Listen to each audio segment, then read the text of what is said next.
Nitong April 2 nga ay nasa ika-17 araw na tayo ng PVL All-Filipino Conference 2024 na kung saan sa unang laban ay nagkaharap ang Akari versus PLDT na naipanalo ng high-speed hitters Overchargers in just 3 sets.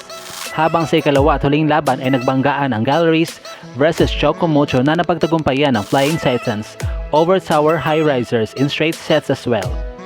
What's good, PVL fans? It's nice to be back with you here on Powerhouse Volleyball PH.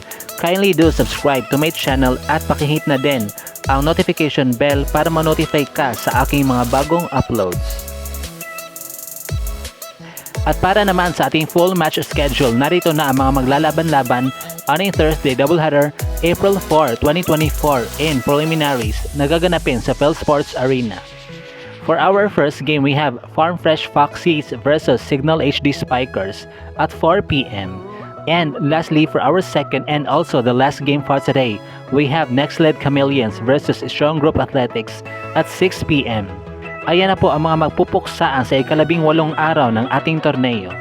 At gustong-gusto nga na makabawi nitong Farm Fresh Foxies mula sa kanilang straight set loss to PLDT.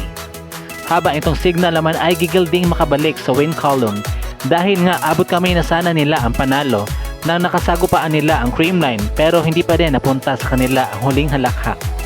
Para naman sa panig ng Next-Led ay hindi nga sila pinagbigyan ng kanilang sister team na Akari na pinabagsak lamang sila in straight sets. Kaya naman nagnanais talaga itong Chameleons na masungkit ang kanilang ikalawang panalo. And lastly, itong rookie team naman na Strong Group ay wala pa din nga silang naipapanalo ng laban. Kaya pagsusumikapan nilang malasap ang tamis ng unang panalo. At dito na nga po nagtatapos ang ating video. Thank you so much for watching. Kindly do subscribe to my channel at pakihit na din ang notification bell para ma-notify ka sa aking mga bagong uploads.